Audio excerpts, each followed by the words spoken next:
السلام علیکم ورحمۃ اللہ وبرکاتہ۔ میرے بھائیوں، آپ میں سے کیا کچھ لوگ ایسے ہیں جو بہت زیادہ سستی کے شکار ہیں، اور کیا کچھ لوگوں کو ان کی موبائل میں مشغولیت نے ان کے بہت سارے کاموں سے ان کو دور کر رکھا ہے، اور اسی طرح سے وہ اپنی موبائل میں مشغولیت کی وجہ سے اپنی بہت ساری فیوریٹ کتابیں جو پڑھنا چاہ رہے تھے لیکن وہ پڑھ نہیں سکے۔ اگر ہم اس قدر سستی کے شکار ہیں تو آئیے ہم اس بارے میں کچھ حل دریافت کرنے کی کوشش کرتے ہیں، اور یہ دیکھتے ہیں کہ جس قدر موبائل نے ہمارے پاس بلکہ ہمارے ہاتھوں میں پہنچ کر کے ہماری جیبوں کے اندر داخل ہو کر کے ہم سے اپنا کام کرایا ہے، کیوں نہ ہم اپنے کاموں کو اپنے رینج میں اور اسی طرح سے اپنی سہولت میں اتنا قریب کر لیں کہ جس طرح موبائل ہمارے قریب پہنچا اور اس کا استعمال اور اس میں مشغولیت اس قدر آسان ہو گئی، ایسے ہی ہم اپنے کام میں مشغولیت کو آسان بنائیں۔ اس کے لیے آپ سب سے پہلے یہ دیکھیں کہ مثلا آپ کوئی کتاب پڑھنا چاہتے ہیں لیکن آپ پڑھ نہیں پا رہے ہیں، تو آپ اس کے لیے گھر میں کوئی ایک مخصوص جگہ بنائیں اور اس کتاب کو اس مخصوص جگہ پر اس طرح رکھ دیں کہ جب بھی آپ کبھی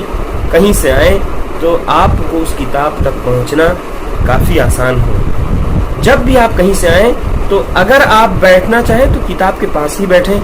اور بیٹھتے ہی کتاب آپ کے سامنے کھلی موجود ہو، تو اس طرح سے آپ بآسانی کتاب پڑھنا شروع کر دیں گے۔ اچھا، بسا اوقات کبھی آپ ایسی حالت میں آئے کہ آپ کا من نہیں ہے پڑھنے کا، طبیعت پڑھنے کو نہیں تیار ہو رہی ہے، لیکن آپ اس جگہ بیٹھے اور آپ نے صرف ایک دو سطر دیکھنا ہی پسند کیا، تو اس کا فائدہ کیا ہوگا کہ آپ ایک دو سطر سوچیں گے لیکن کیا پتا آپ کئی صفحات بلکہ کئی مجلدات آپ پڑھتے چلے جائیں، اور کبھی کبھار آپ آئیں تو قصداً صرف 5 منٹ بیٹھنے کا سوچیں اور نفس کو صرف 5 منٹ کے لیے تیار کریں کہ 5 منٹ کتاب کو دینا ہے، اور 5 منٹ کہہ کر کے آپ کتاب کے پاس بیٹھیں،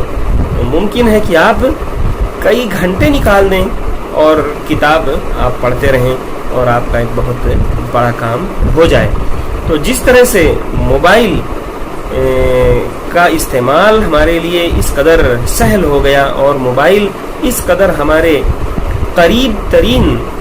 سہولت میں موبائل آئی ہے، ایسے ہی ہم جو بھی اپنے کام کرنا چاہ رہے ہیں اور کر نہیں پا رہے انہیں بھی ہم سہولت فراہم کریں، اور ان کاموں کو ہم اپنے سے اتنا قریب کر دیں کہ چاہ کر کے بھی ہم ان سے نہ بھاگ سکیں، بلکہ ان کاموں کی آغوش میں ہم خود جا کر کے بیٹھ جائیں اور وہ کام خود بخود ہوتا چلا جائے۔ تو جس طرح موبائل اور اہل موبائل نے اپنی چیزوں کو آپ کی جیب اور آپ کے ہاتھوں تک پہنچایا ہے، کیوں نہ آپ اپنے کام کو اپنی ہی رینج میں رکھنے کی کوشش کریں، اور دیکھیں کہ کل تک آپ کا وہ کام جو آپ سے بہت دور ہو گیا تھا وہ آپ کی عادت بن چکا ہے، اور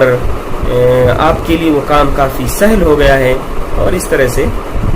آپ کے لیے کافی چیزیں آسان ہو جائیں گی، اور آپ جو کچھ پڑھنا اور لکھنا یا اور کچھ کام کرنا چاہیں گے انشاءاللہ بہت آسانی سے کر سکتے ہیں۔ تو اس قسم کی فضا تیار کریں جیسے کہ اہل موبائل نے موبائل کے ذریعے ہمارے لیے فضا تیار کی ہے کہ ہمیں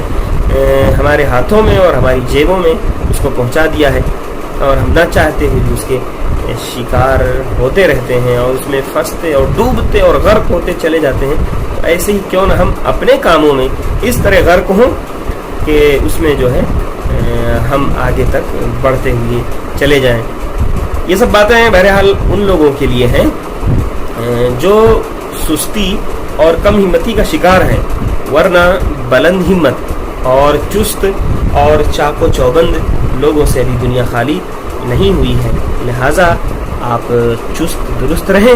کھیل کود میں حصہ لیں، انشاءاللہ تندرست رہیں گے۔ وجزاکم اللہ خیرا، السلام علیکم ورحمۃ اللہ۔